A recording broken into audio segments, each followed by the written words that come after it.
ni sambula vinaka ni mata vinaka mai o ni varorong tunga mai ongoe na nonda programu ni Radio Viti e Aotearoa e nai ka ono ni episode ni nonda mbula e Aotearoa nonda wakanga wakaialo sa men duanan rau tinika walu tiki ne ndua kina dhiwa. A masu ni wakabinabinaka ni sa rawati ng ganga. Ni wakabinabinaka vichioba ni sa alo binaka o koea ka sa sianga ni mundu na nona loloma. Merakaya o ira na Israeli sa sianga ni mundu na nona loloma. Merakaya na nona mbete na kalou sa sianga ni mundu na nona loloma. Merakaya kithanga sa rerwa ki Jehova sa sianga ni mundu na nona loloma. Awa masu vei Jehova e na nongura rawa ka sa soma mai o koea ka mai siriki au. Sa tiko ke au o Jehova ka una sianga sara ni rere. Na dhapa era rawa ni dhakaba vi au na tamata. Sa tiko ke au o Jehova mevu ke au, ka una reithi ira na kiangu metha ni ra wakanrukai. Sa vinaka dhake na wakararabi vei Jehova, mai na nonda wakararabi ki na tamata. Sa uosi vidhake na wakandenaiti Jehova, mai na wakararabi vei ira na lube ni tui. Wasenturanga la veti mai, e na wala tambu ni waswaka Viti, wakande Aotearoa na South Pacific Bible Society mai suba. Enda sana ngole sarongo menda rongoda sona itutuku warautaki membaleta tunga na sona tutuku nimbula dona itutuku au wambauta menda na iloba talanga na vika membaleta na Misila. Na songa na i tataro bimbeka e rauninda veitala no taka me na garau ni kenta mai kina. Ka wakakina ni inda sa sotapu talitinga mai na ngauna ni raki katakata. Enda na iloa tiko so na veika me na ndonga garau ni kina. E na ngauna inda ngoleani e na sona bonua ni pikiniki mbeka. Sona bonua ni le Sisili me na gangarau ni ka wakina na nonda ngole ngoni sala nan reiwa e nan reki katkata ke ira na ngone ni retiko lama ni motoka mera reithi ni na katakata e adu tiko na ngona gosa ando tani sara tiko na kia na ai wakata kila ia weekenda na tiko na korturanga e vi wuke aki tiko na nraki sona ngauna, kau sarana thangi, tau na uda, ia na ngauna i dhila kina na singa, sa tutolonga na malaini kau, malaini nrau ni kau, ndona warita kini katakata sarati nga na singa. Mai Australia, ke wakai sua weekenda e wakamuri e tiko na tutuku ni nraki mai Australia, sa dua tani sarati nga na katakata mai Australia. Sa waka wili ka toka ndua na kama le iado e so na nduindu i tiko weekenda ia menda na i loba waka binati nga nonda garau ni kenda e na vesinga ni da menda ngunu waiti ko walevu da tobo le menda le tiko e na bonoru rungu me ka kuni nda le singa tu waka sivia ni na ke kosa na numo lako e ni na wanoa singa ndara tiko na isala. Wakarauta ki ko babinaka. Wakarauta so tu so na sunscreen. Menda wolia tu ki na ngonda. Mate ndua tani na iwarau ni katkata ki na singa. E na wanoa sa mai tu ki nongo. Mai Viti enda ndau vitalia takatoka so na nonda iwarau ni garauna na nonda mbula. Ia o wambauta o kenda menda ngarau ni tinga. Dana rongo da wala nga na tukutuku me paleta na Misila Auna ke veo siani, ena suana vei tutuku, nda ke malamu na ngauna, enda na i lova sareani, na tutuku mai na nonda vanuolo mani e Viti.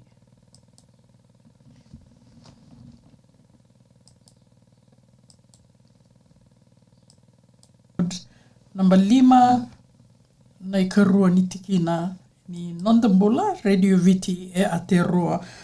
Na kena i karua ngā, na i otu ti talanga, o na uli ati ngai ni na i kuri ngā ni tutuku ni Misila, na kena tango, na nonda tango mai ki kenda, mai na kena rani tauwi kenda, na Misila.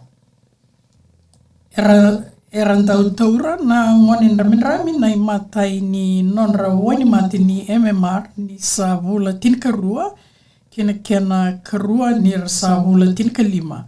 Me thula ena kena ngauna na luwemu e salavina hadundua me ratango makira.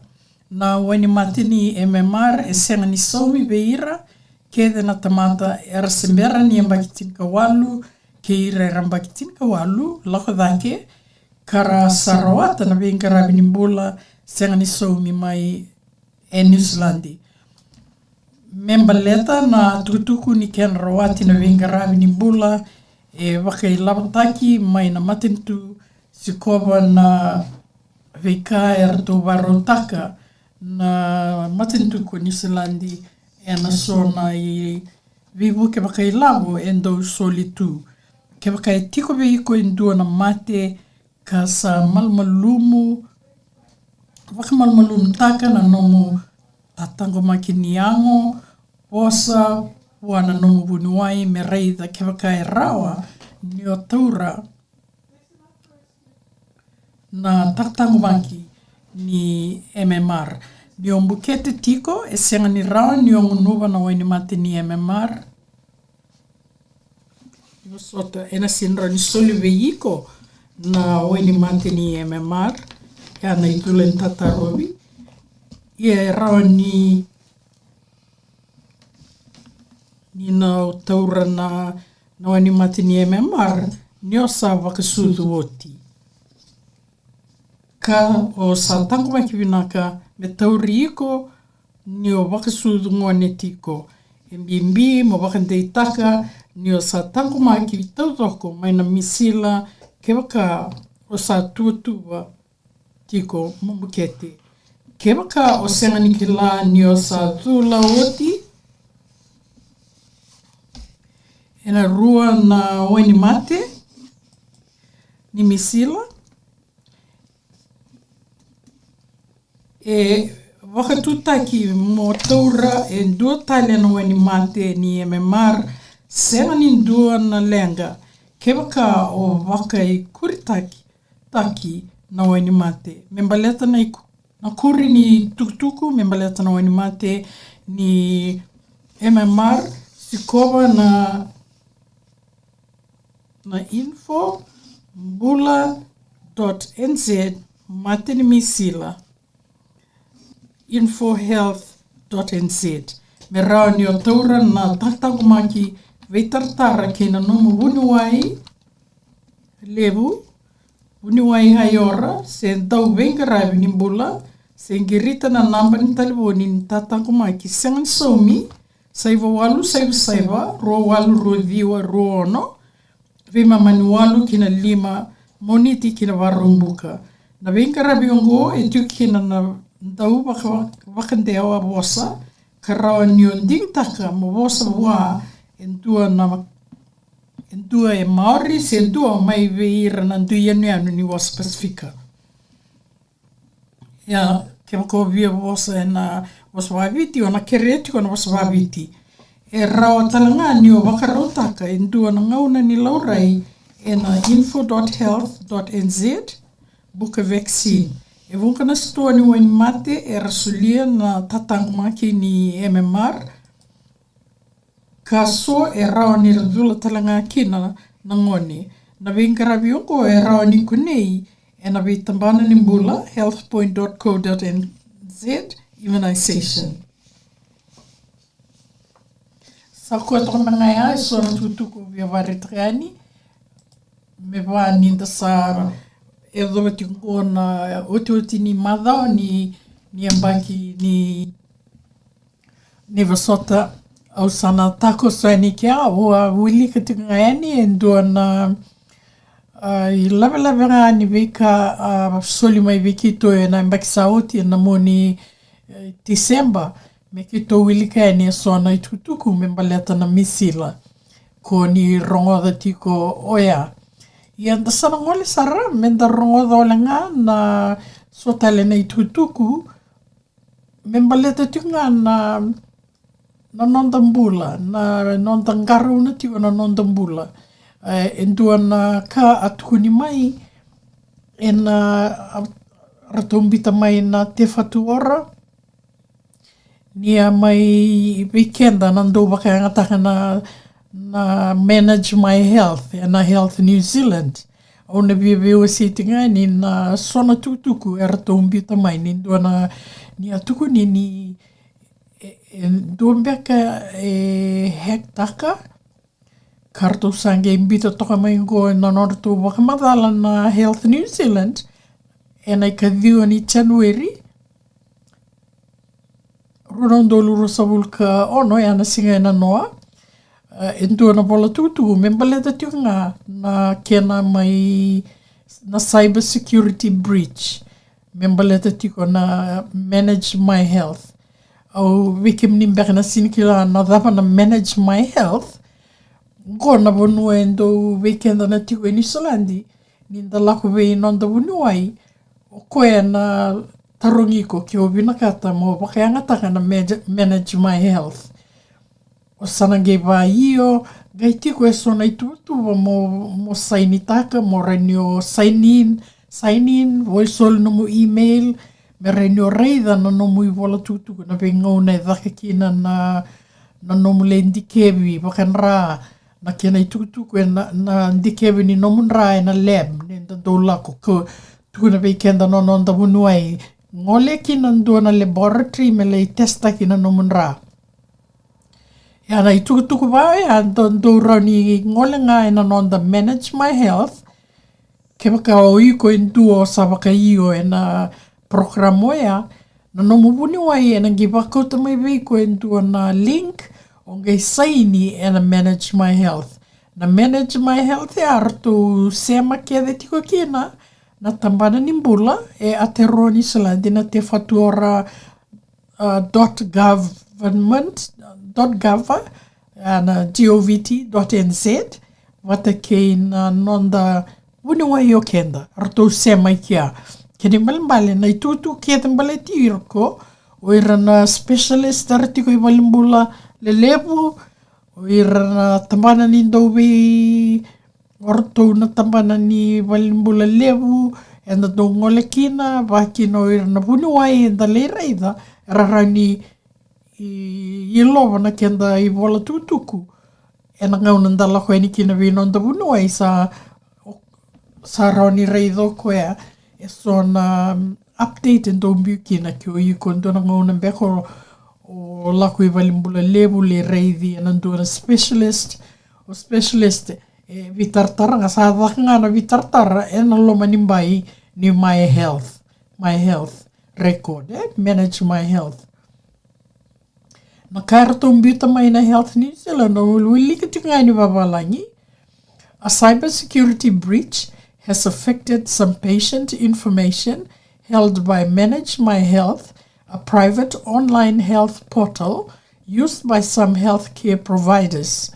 Health New Zealand is working with government agencies to support Manage My Health and help keep people safe. Health New Zealand's own systems and other patient portals have not been affected by this breach. Importantly, My Health account and My Health record have not been affected as they are separate. Secure services operated by Health New Zealand. Ya ndarete tuka ni rua tigo na mata ngali account. Ka wari teki tuku maingo endua na My Health account, endua My Health record. Kwe kai tuku mai ortu na tambani ni Health New Zealand, rongo e rosese ni tareani.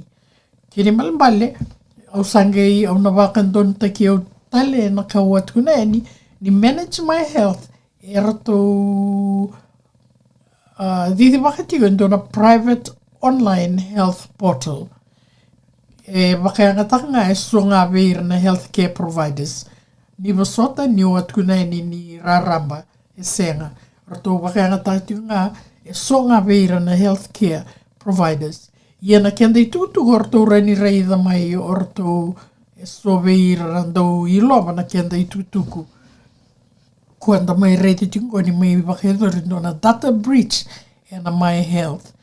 The data breach involved documents stored in the My Health documents section of Manage My Health, including files uploaded by users, some hospital discharge summaries, specialist referral letters. Ya na vanua koe tukiri tingo ni mai effecta ki e tiko ngā e na My Health documents ya na vanua e na Manage My Health ka tiko kina na vanua e nandou upload takambeko o kenda e sona kenda i tukutuku mera reida na vuniwai se anda mbita kina. Wata ke ina sona i tukutuku mai walinimbula e na nonda sa suka kina na discharge summaries.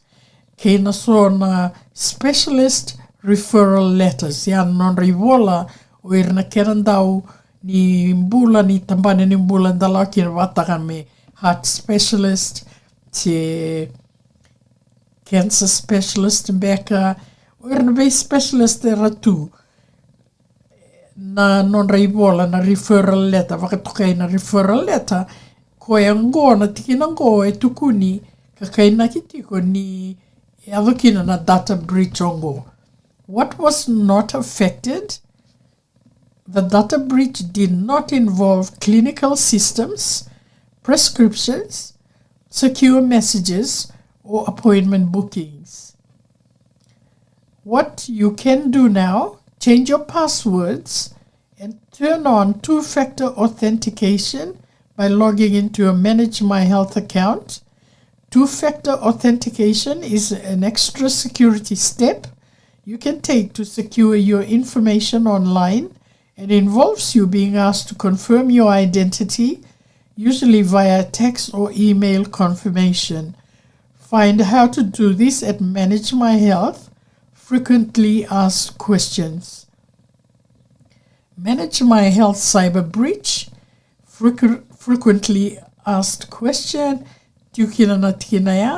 watch out for suspicious emails or text. If you see signs of identity theft or fraud, contact your bank and police. For tips on staying safe online, visit Own Your Online. How to get support and help? For questions about my health, visit support at Manage My Health Support. For emotional support, call or text 1737. Need to talk anytime for free. For privacy concerns, contact the Office of the Privacy Commissioner. Office of Privacy Commissioner. For concerns about your rights, contact the Health and Disability Commissioner. Health and Disability Commissioner. Kio ni ngole na tefatuora.govt.nz/news and updates/manage my health data breach. What you need to know. Tiko kina na veka uili katika nyongo. Na katalanga ya tukuni tiko mai. Other questions you may have. Has my account been involved? If your information was involved in this breach, Manage My Health will contact you directly. Patient notifications are being sent in phases after healthcare provider practices were informed first. Patient notifications started on 8th January 2026, with most being sent over 48 hours, with other groups, including vulnerable people, being notified separately to ensure they receive specific support. For the latest updates, check Manage My Health. So tailen na veitu tuku ni rani reidakina ni ngai ngolenga en biau liwa usatu no te tuani te fatuora.govt.nz/news and updates/manage my health data breach what you need to know.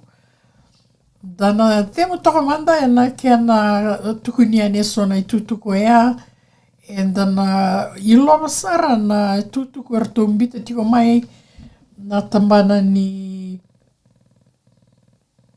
safetravel.govt.nz ka tukuni tiko ngā mai so na weekenda na tiko ngoe New Zealandi sea o tiko mai Viti menda gangarau ni sartukina weekenda na tiko New Zealandi and the via ngole ki Viti kaina ki tika mai so na petty crime me bakana pickpocket so na weika menda gangarau ni tikina ni sayado tiko mai Viti ena ngauna sarangaongo na credit card fraud. We need to take extra care when paying with your credit card or using ATMs.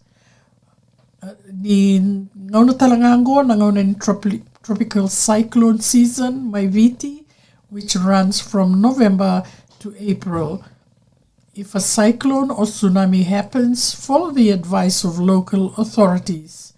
Activities like boating and scuba diving, check that your insurance policy covers any activities you're doing and make sure there is adequate safety gear such as life jackets.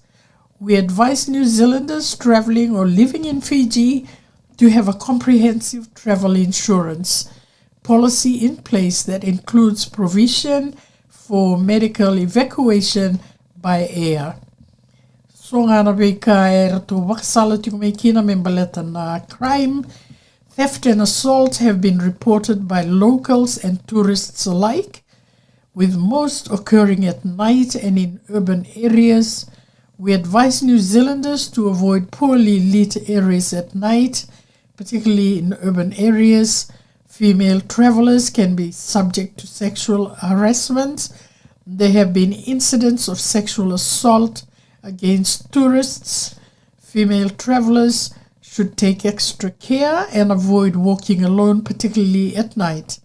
Petty crime against visitors such as bag snatching has been reported, while violent crime towards foreigners is not common. Foreigners may be the targets of opportunistic crimes such as theft, robbery and home invasion. We advise New Zealanders to be alert to their surroundings at all times, take steps to safeguard and secure their personal belongings. Remain vigilant on public transport, including taxis. Thefts of valuables, including passports, from hotel rooms and vehicles have been reported, and particular care should be taken to secure these items. Tourists have been targeted at the main international airports of Nandi and Nosori with the opportunistic theft of passports and unattended luggage. Credit card fraud. There have been spate of credit card fraud in the past in Fiji, including use of credit card, skimming devices, or other types of data theft. New Zealanders are advised to take extra care when paying with credit cards or withdrawing money from ATMs. This includes covering for your PIN number when entering it, keeping your card safe, and checking carefully credit card statement to ensure no fraudulent charges are present. Na tutungani politiki kena civil unrest. The security situation in Fiji is stable. Fiji has experienced periods of political instability in the past, and New Zealand citizens throughout Fiji are advised to avoid demonstrations, street rallies, and areas of military exercises and operations. There can be limitations on judicial redress for decisions made by authorities. Local laws and customs. Awambota weekenda na Viti in the Lestuko in New Zealand, and the Kilabinagan on the Ibarau, the Kilabinagan on the Tobo, Yeveira Nabula in Bekani, Viti, Carlakukan in New Zealand, on a Willigatungani, came and so and do wrong the main on the programu. Religious and social traditions. New Zealanders are advised to respect religious, social and cultural traditions in Fiji to avoid offending local sensitivities. Modesty and discretion should be exercised in both dress and behavior, particularly outside of tourist areas and when visiting villages. Safety standards. New Zealanders undertaking tourist activities in Fiji, including travel between islands and adventure activities such as scuba diving, should check that they are covered by their travel insurance policy. Always use available safety gear such as life jackets or seat belts and use another provider if these are not available. Weather and natural hazards. Severe weather, tropical cyclone seasons run from November to April in Fiji, but cyclones may also occur outside of this period. In the event of cyclone or any other natural disaster in Fiji, follow the advice of local authorities and your hotel or resort management. Health. Fiji is a developing country and the standard of healthcare reflects this. Healthcare in urban centers of Fiji has limitations, and in rural locations and outer islands is extremely limited. There is an increased risk of HIV/AIDS transmission in Fiji, and Fiji government has declared a HIV outbreak. Avoid activities that may increase your risk of infection. For more information, contracting, testing and treating HIV/AIDS, you can read official advice on Health New Zealand HIV/AIDS page. Auna via wasanga heni baka Viti ana tikina membaleta na mbula e kaina itinga mai nio Viti e dobeira na developing country. Senge tau se sanga so teni baka i New Zealand sa wilitu baka matai ni mura. E na ngauna andou ia dotu kina na ku ngauna ndrendre ke Viti atu ni tu Viti ni oko e mat katolu ni mura. Katolu ni mura akini mambale se sona ka se sanga ni vinakasara me baka na ka mbaleta na healthcare system e Aotearoa New Zealand. Ka tukuni tungo ni na healthcare mai Viti e na urban centers mandanga me waka mai suwa in Ulutaga, Lambasa e dina ni tuer na walimbula e rambou lebu toka mai suwa ni tuer na walimbula lebu e se senga ni taudoko saratiko na bingaravi sanga in the reisarani e na wanu era tuia watu na anu se na kera vosa wawalangi na rural locations extremely limited. Kani malembale na vengaravi ni bula and the raida tu e Aotearoa New Zealand e na ve vonua ve tauni beka na ve city tu tani na batang ngende e tu kina na vengaravi ni bula e New Zealand. Kakai na kitaltinga mai ni ve tau bisarti ko bakalebu na HIV/AIDS mai na nonda bonolo mani e Viti ka sa declare ka COVID e nangonango ni vito bisarti nga wale na HIV/AIDS. Dana ilobalangan na Regional Health Advice Pacific una ulikti nga ni wawalangi ka unange bitanga ni sona nongu commentaries mbeka se sona nongu veo senga ni ena bosa ki Viti ni sa oti nongu ulika. General advice, medical services in the Pacific can be limited. New Zealanders travelling to Pacific should have a comprehensive travel insurance policy that covers medical evacuation for serious illness or injury. Read our advice about travel insurance. If you are feeling unwell after your trip, you may need to seek medical care. Be sure to tell your health practitioner where you went and what you did during your trip. Insect-borne diseases, insect and tick-borne diseases like dengue, Zika, chikungunya are a risk in the Pacific. Na Zika, Z-A-K-A, kenda kilabina na dengue, na kuena chikungunya,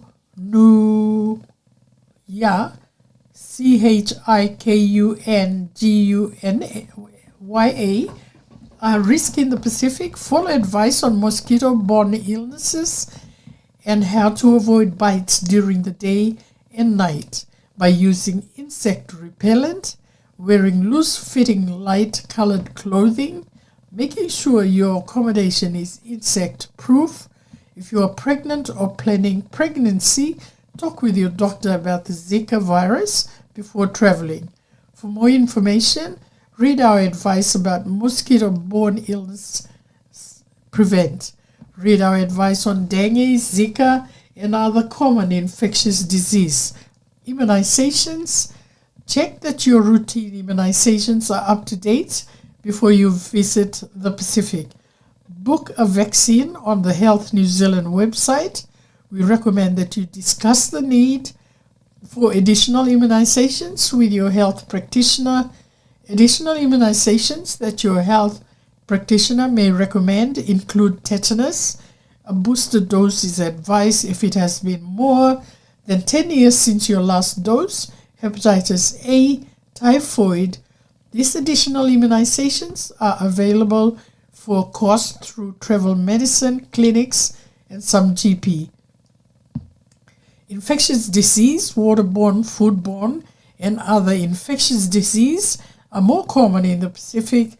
To reduce your risk of illness, only drink boiled or bottled water, avoid raw or undercooked foods, avoid bathing or swimming in contaminated water, practice good personal hygiene such as washing hands with soap and water, especially after using the toilet and before eating, or if soap and water are unavailable, use sanitizer with at least 60% alcohol. Read Health New Zealand's advice about personal hygiene. Find out more. Read our general health advice on health page. Read Health New Zealand's advice for keeping healthy when traveling. Nearest office in Fiji, New Zealand High Commission, Suva, Fiji. Street address, Lot 12, Vanuva Street, Nasese, Suva. Telephone 00679 331 1422. Email nzsuva@mfat.govt.nz. Click on our website www.mfat.govt.nz/en/countries and regions/Australia and Pacific/Fiji/New Zealand. High Commission. Hours, Monday to Friday, 8 o'clock to 12 o'clock, 8 a.m. to 12 p.m., 1 o'clock to 4:30 p.m. Kia sa waru ngole Viti, register tagana nomu wakawakarau molako Viti, ya ngolenga ena safetravel.govt.nz destination Fiji. Ya na songana yubika au wakai ni unange bitanga ni suana kena tutuku wakaviti na kaina kitungama imbaleta na namu na nonto ngarauna na nonto ngole Viti baleta na namu ni rani wakavuna na dengue na Zika kena katolu ni mate koe tuintu ana chiku nia mo kouta tiko na insect repellent, na mo se woli a rawa ni ke, but ke ongele ge bita na no mo check-in luggage, ke o woli insect repellent. Ia ke ko sinivi woli e ke rani o le woli e Viti, tuna wonu o rani le woli e kina, longa na sona pharmacist, koe tu, wa kaina ki tu men dara na isulu, wear loose fitting light colored clothes. And make sure that your accommodation is insect proof. Ke waka ombukete mo lako vino mo wuni waile kerwa sala membalete tungana Zika virus.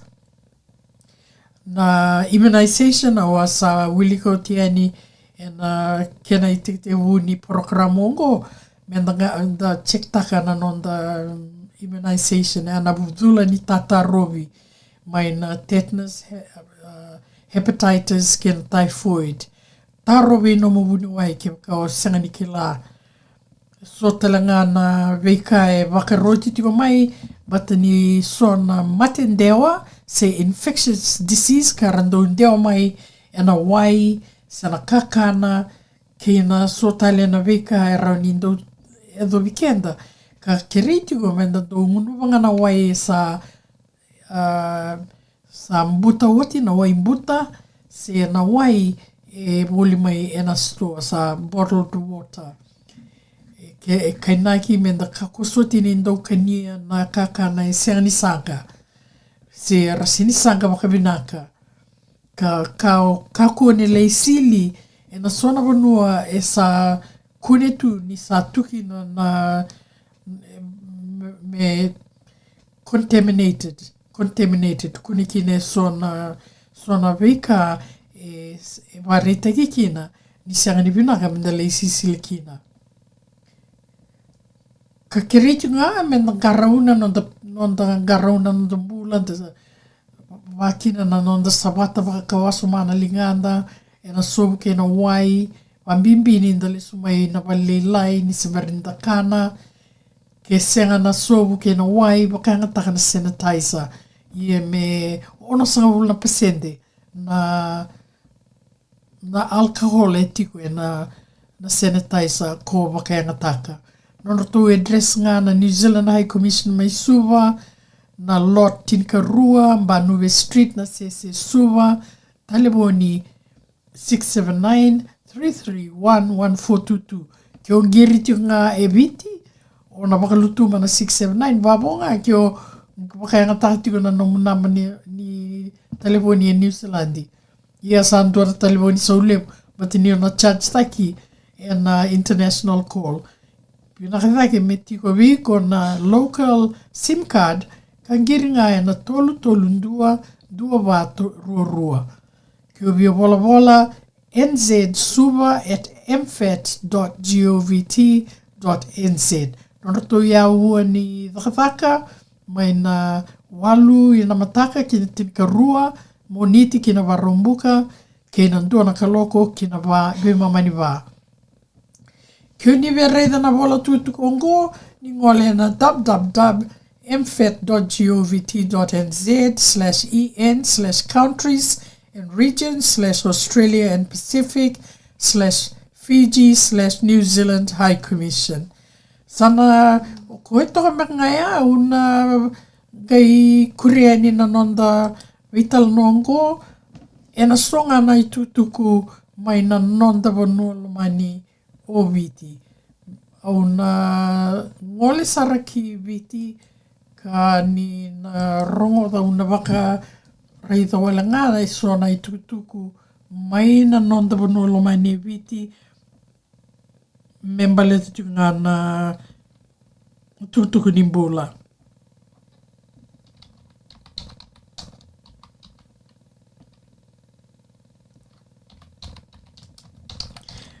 E da rongo da tiko na nongua kai tukai niwa ia niwa Viti sa declare taka sa wakareitaka i virtu na matentu sa warita mai na tamane ni bula ni sa vitau vilebu sartu ngango na HIV. Ia ndona tutuku e da rongo da e warita i tuku mai.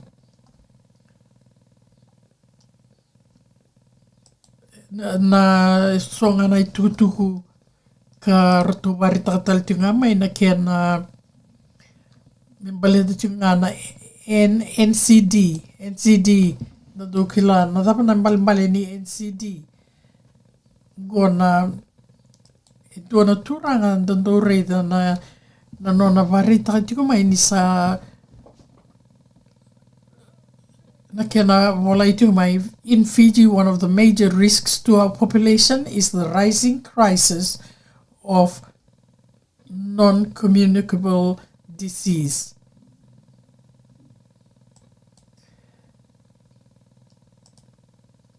Na non-communicable disease ya ndo wakaredo tohe ni lebo na ngau nere ni busara mai na kenda kakana.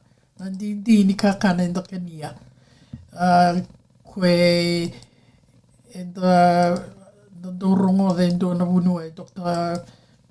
Ngoe tiko mai Geneva do warita tiko moko ya na beka membaleta na NCD ndo vira na kenandao mai Geneva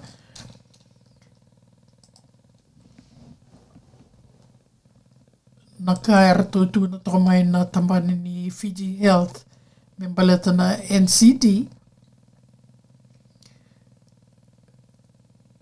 In recent decades, NCD have become the biggest killer in Fiji, causing thousands of deaths every year, many of those deaths premature and affecting the lives of many more.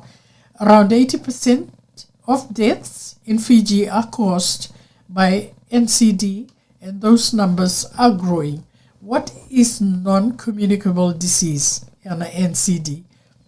NCD is not a disease passed from person to person, but develops in your body due to different causes, some within your control and some not. NCDs develop over a long time as they progress slowly. There are 4 main types of NCD. Na tapana imbale ni non-communicable disease. Na kaya rato tukina tiko mai na tambana ni unuwai mai Viti. Na NCD senga ni tobi mate.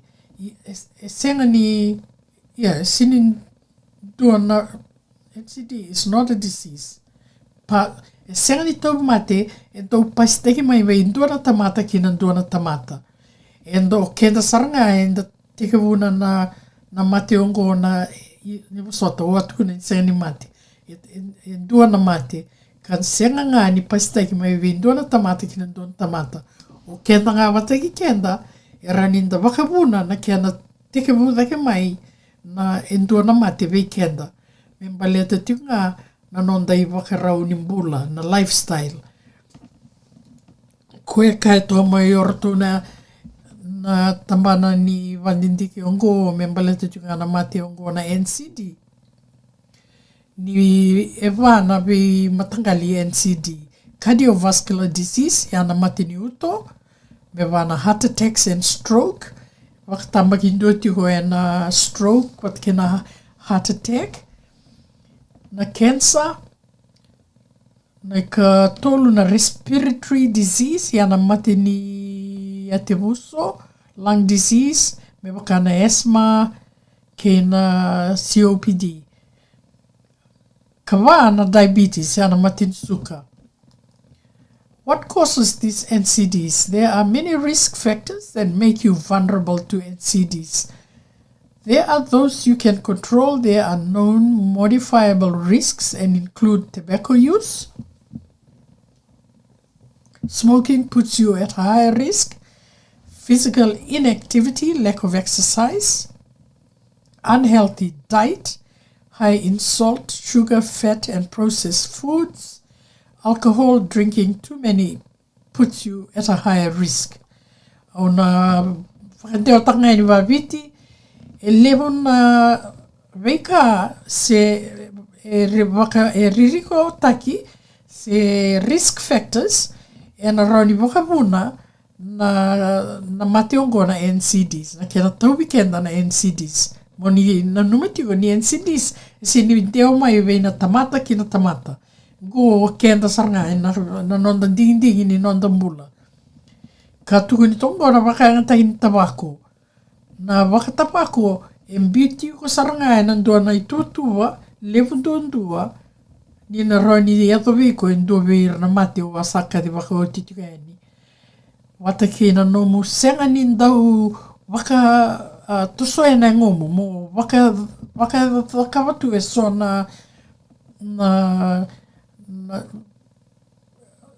waka rauni mbula me nda lei Sisili, nda lei Taumbale, me ke ko sa tunga o sa ndabo tunga kana o tinga ndabo senga mendanga nyo bonduri mo lako e ni tumba le wawoki e ana wakatukai babalangi na physical inactivity, lack of exercise.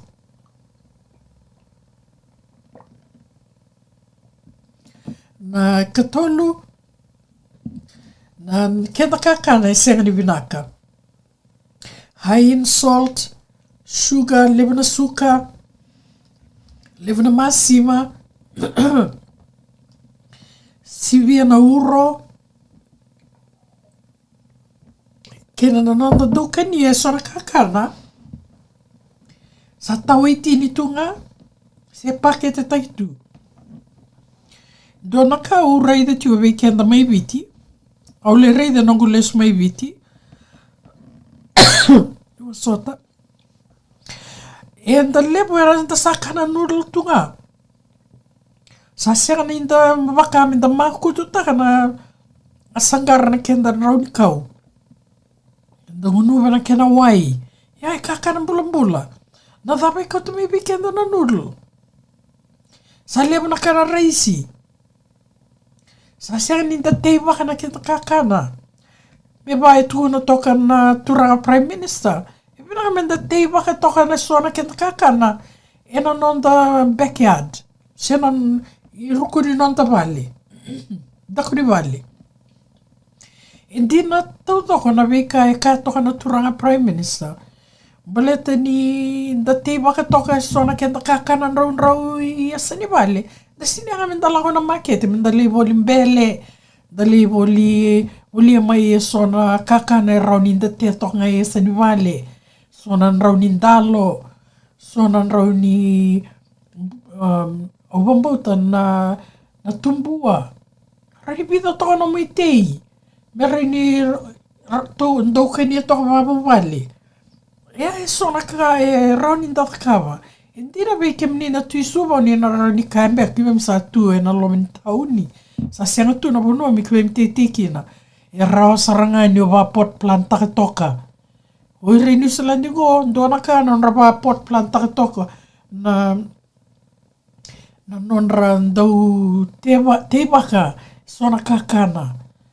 E dhama enda sin rinda kapatalanga ki no kenda e na non te bonua mai viti.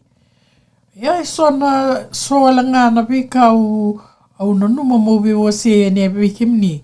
Sange kawana na alcohol ngunu wai ni vei pamatintaki. Na vika e tukuritunga mai, these unhealthy lifestyle habits leads to 4 key changes in your body that increase your risk of NCDs. These are known as intermediate risk factors and include raised blood pressure, being overweight or obese, high blood sugar levels, hyperglycemia, high blood cholesterol, levels of fat in blood, hyperlipidemia. Ya, e wa koe tukuritu ya, kona wana unhealthy habits. So na I moi in da baka e anga takati koe redi wabu mate, kauta mai weekend at tau mate, koe na lei wabu na sarakina, na kia na tumbu dhake no munra, mai sivia na ke mumbimbi, so mai sivia na ke mulevu, toso dhake na nomu warau ni rani suka, kapakakina na kena lourai na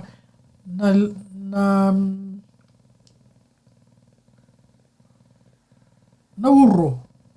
High me tukunitu na high blood cholesterol e ana levu ni uro e tiko veiko na ngone le varau te kina na nomunra. Ka tukunitu mengo ni levu vei kenta mai viti e senga saranga ni bau sanga me sasanga takeni me bukea na nona I varau ni mbula me pinaka me wavalangi healthy lifestyle through a healthy many people from Fiji are not taking active approach to NCD prevention through healthy lifestyle, which is causing a worrying increase in NCDs in Fiji. About 95% of NCDs are due to lifestyle choices. Ya, theo sangavulu kalimana pasende ni NCDs e dusia tiko na nonda I varau ni mbula, na nonda tiko mbula se senga ni tiko mbula. Na nonda rei singa, e ratou kai tiko mai oir na kenandau, na kaenda da kava, na kaenda kania, na kaenda da dingitaka, have a huge impact in our health. Am I at risk? Yes. No matter what age you are, male or female, se o dhinga o iko, e na tiko veiko na rao ni ke no mutara, na rao ni e dhoviko e ni, na mate ongo. E ana bonua menda ngangaro na binakasara.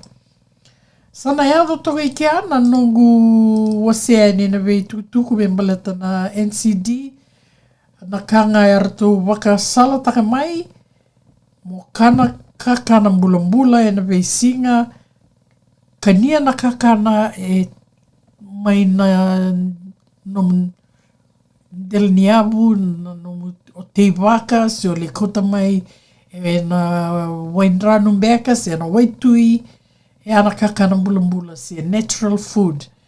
Mo exercise tiko e na vei singa, ma tolu sa wula miniti ki na ndona e aua,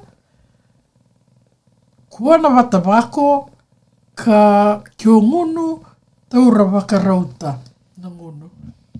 Sana ya toka I kia na nongu vewa se e ni vei kenda e na singa ni kua, nuitaka ni o ni na dingoa mai sona I tutuku, warauta ke sambiu e ni vei kimni, sa wanu nui binakatu e ni vei kimni, au via rongo dholenga e ndua na tiki ni otu tinga ni tutuku o ambita e ni o no tomo leo langa ke waka sianga ni ndonu na I tutuku ea au nangai tamusuka. I nai ka rosangulka vitu ni wasota ondambula. Ongo ngala no mani ndau ni venga ravi ana vosa waka Viti, Elisapethi samana nuanga ni vala, waka mode tika e ni veki mni ana korturanga, te whanganu I atara, mai veki tau na tambana ni Nondambula, Radio Viti e Aotearoa, te wawina wenaka veira non the sponsors, na te whatu ora, Positively Pacific, Catalyst Pacific, mai vei holona lui, te rato na Pacific Health Plus, e Kapiti, Porurua, e ana kenandau. Soli tiko mai e sona I tuku, menda veo se ia nikina, ni te moa de tokamanda.